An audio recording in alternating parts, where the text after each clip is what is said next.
Okay, so have you ever felt like you're constantly chasing the clock? Oh, absolutely. Like there's never enough time to do everything you want to do. Always. Right. That's kind of the jumping off point for this deep dive. We're exploring this idea of time, not just how to manage it, but like what it actually I is. love that. We're looking at a single source for this one, a transcript from the Live Life Daily podcast. Okay. Their episode was called, very appropriately, Time. Makes sense. Now, full disclosure, the source comes from a faith-based perspective. Right. But even if you're not coming from that background, Yeah. I think the ideas about time itself are just universally relatable. Oh, for sure. It's something we all deal with. So one of the first things that struck me in this source was just how much emphasis it puts on time being the one thing we all have in common. It's so true. We always talk about how, death and taxes are the only certainties. Right, right. But time, it's right up there. It doesn't matter who you are, what you do, where you're from. We're all bound by it. Yeah, and that kind of leads into this other point the source makes, which I found super powerful and maybe even a little unsettling, is that time is non-renewable. Oh, absolutely. It's not like, money where, okay, I can earn more. You can't get it back. Or a possession, once it's gone, it's gone. And it's interesting because it makes you think about decisions differently, right? Yeah.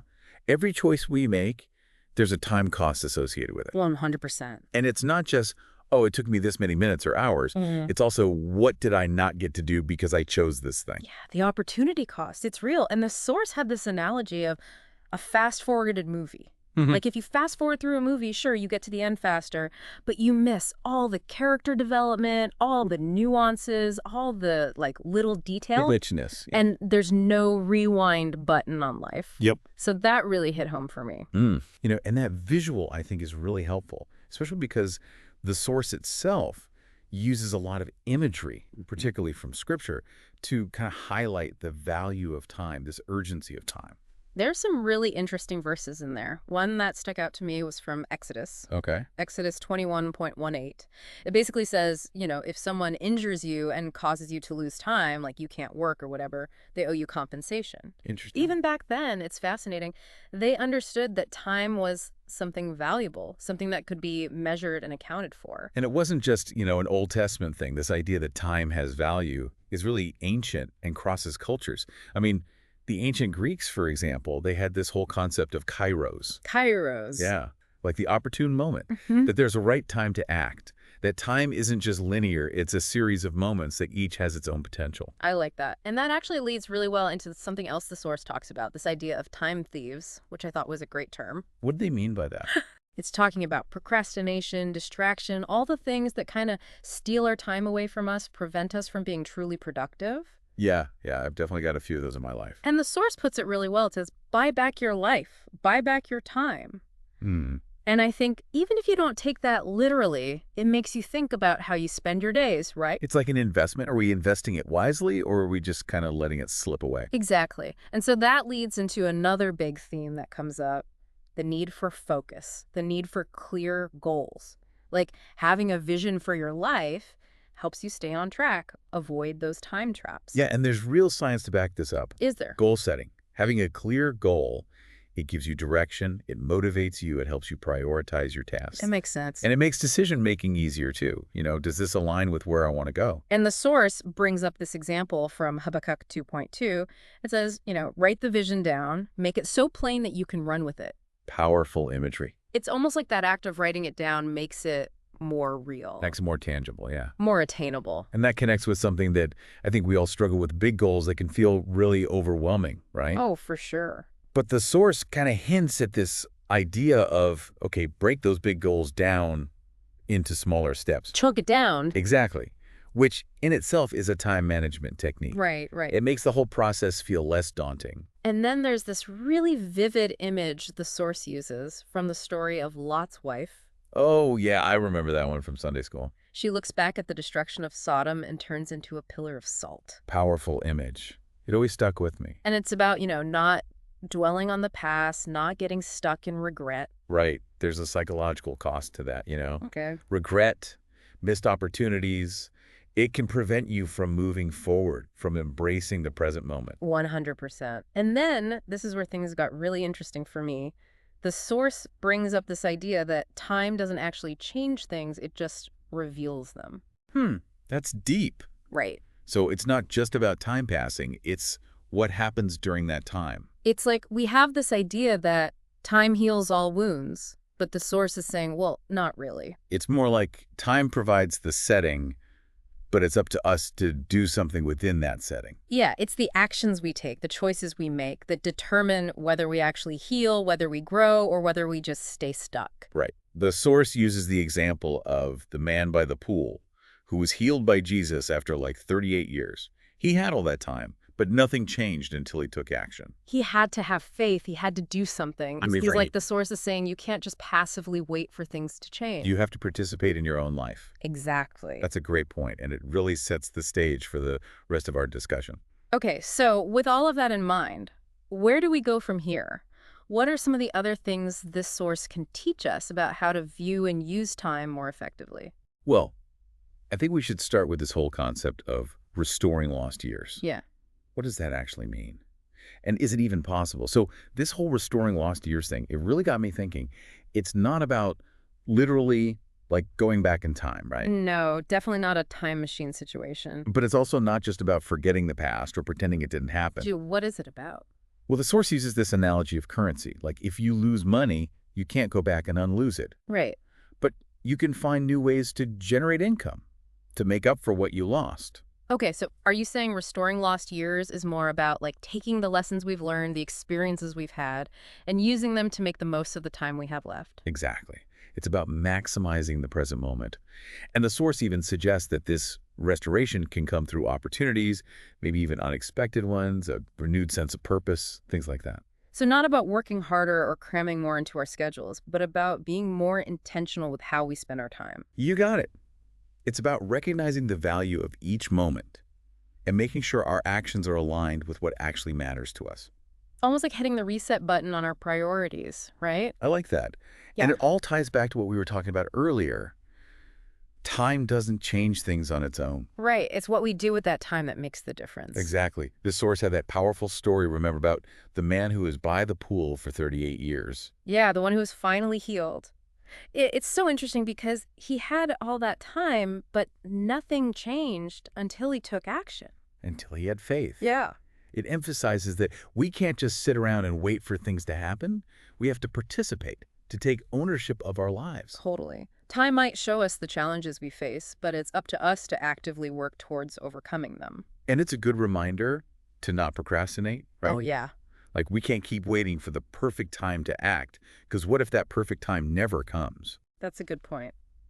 Okay, so all of this sounds great in theory, but how do we actually apply this idea of restoring lost years in a way that makes a difference? That's the million-dollar question, right? It's one thing to understand it, but putting it into practice is a whole other thing. Where do we even begin? Well, I think the source gives us a good starting point. Remember how it talked about setting clear goals, having a vision for your life? Yeah, like using that vision as a guide to help you figure out how to spend your time. Exactly. And it doesn't have to be this huge, complicated thing. It could be as simple as setting aside a couple of hours each week for something you've been putting off, like calling a friend you haven't talked to in a while, or finally starting that creative project you've always dreamed of. I think that's where a lot of us struggle. We get so caught up in the day-to-day that we forget to make time for the things that actually matter. And that's where the source's advice about being aware of distractions comes in, too. I mean, we live in a world that's constantly vying for our attention. Oh, yeah. Social media, emails, the news. It's like a never-ending stream of information and stimulation. It's exhausting. Absolutely. So that's why the source talks about creating boundaries, about protecting your time, and making conscious choices about what you allow into your life. So it's about being more intentional, not just with our actions, but with our thoughts, too. Exactly. It's like a shift in mindset, one that recognizes how valuable our time is and helps us make the most of it. It's about reclaiming our time instead of letting it be dictated by all these external forces. I like that. And it involves a lot of self-awareness. You have to understand your own habits and tendencies. Like, how much time do you really spend scrolling on social media? Or how much time gets lost doing things that aren't actually productive? Exactly. And that's where that phrase, buy back your time, really resonates. Are you spending your time in a way that aligns with your values, your goals, the things you want to accomplish? So how do we do that? How do we buy back our time? It can feel overwhelming just thinking about it. Well, the source actually gives some really practical strategies. It talks a lot about planning, about prioritizing. Which makes sense, but life is messy, right? It throws curveballs. It's Yeah. hard to stick to a strict schedule. And the source recognizes that. It's not about creating a rigid schedule that you follow to the letter. It's more about finding a system that works for you, one that gives you some structure, but also allows for flexibility. So it's about having some kind of framework that helps you make conscious choices about how you spend your time. Yeah, and that framework is going to be different for everyone. Right. It depends on what your priorities are, what your circumstances are, all of that. Which brings us back to self-awareness. Yeah.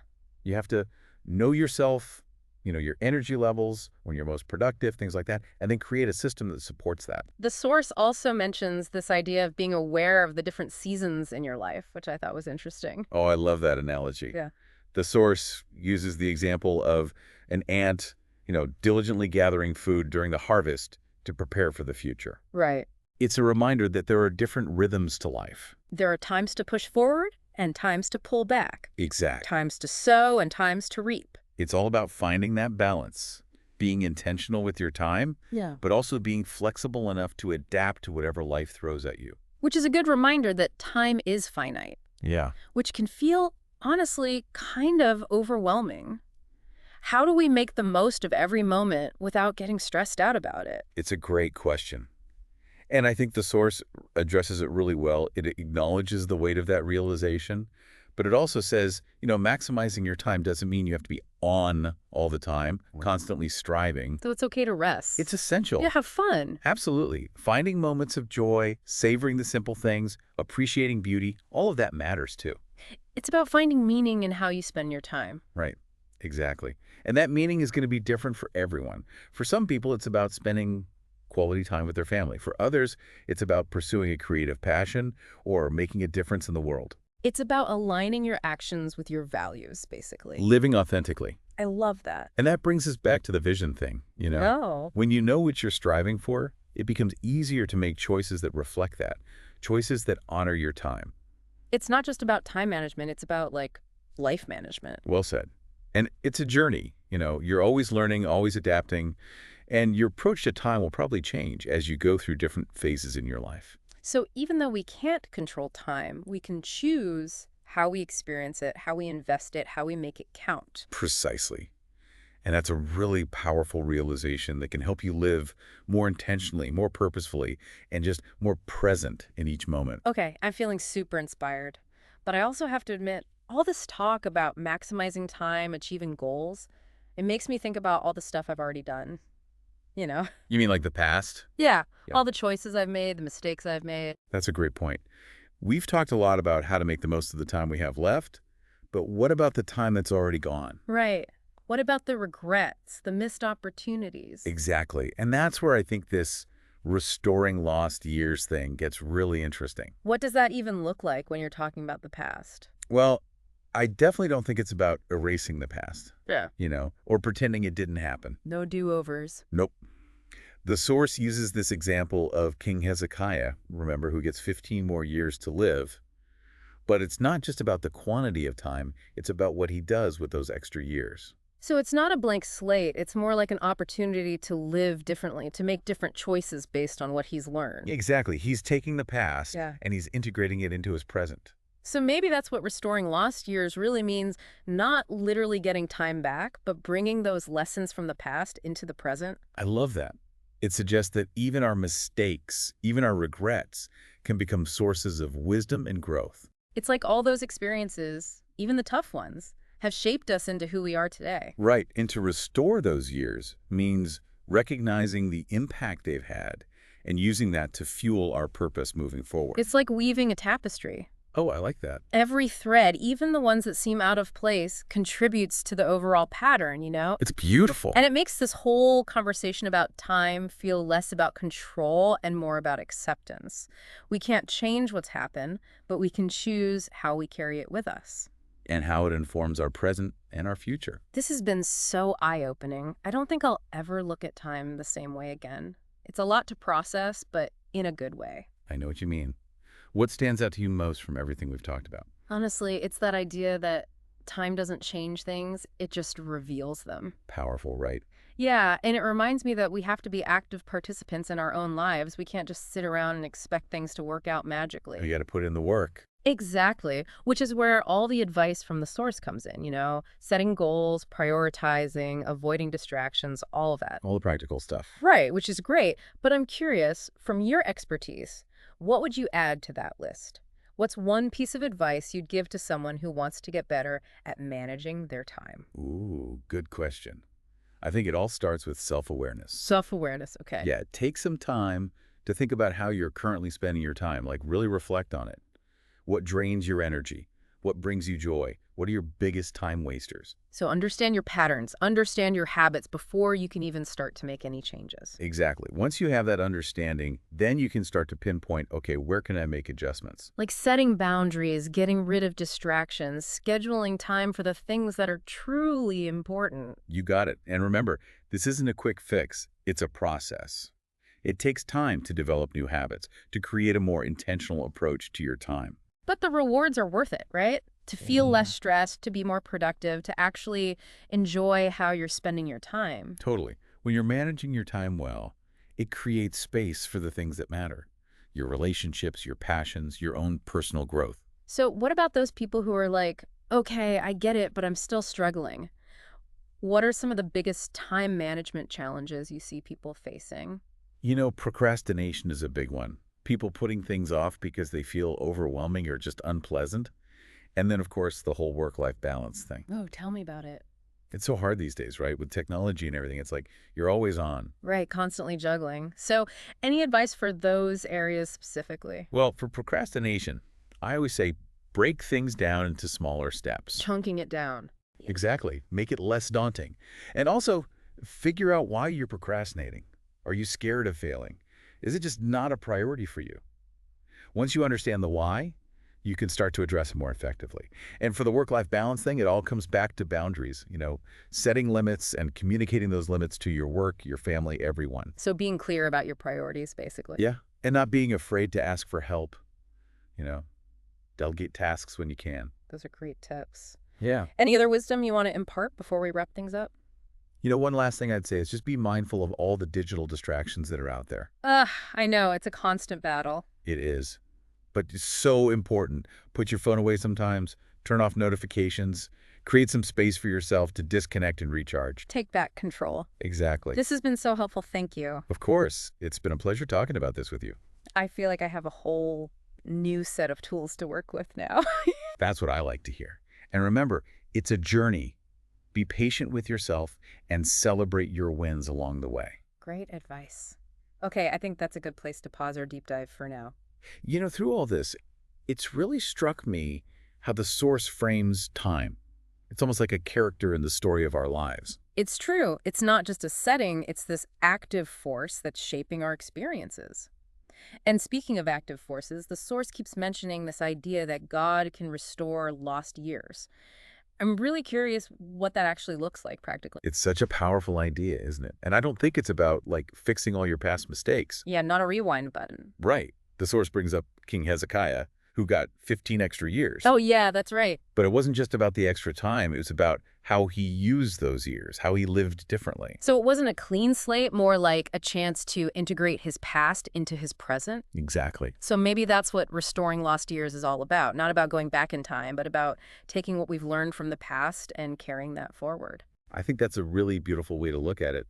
And it takes the pressure off, too. It's not about being perfect in every moment. It's about recognizing that all our experiences, even the missteps, have shaped who we are. I'm starting to see how this all ties together. We've talked about the urgency of time, how it's this limited resource, but this concept of restoration adds another layer. It's like, even if we feel like we've wasted time, there's still this potential for growth and change. It's like changing your perspective on the past. Instead of just seeing regrets or things you wish you could change, you start to see it as a source of wisdom. And those lessons can inform how we live now. Maybe that's the real restoration. Not erasing the past, but using it to fuel a more intentional future. I love that. So as we wrap up this deep dive, what do you think is the main takeaway for our listeners? I think the biggest thing is just that time is a gift. It's precious, it's finite, and we need to be intentional with it.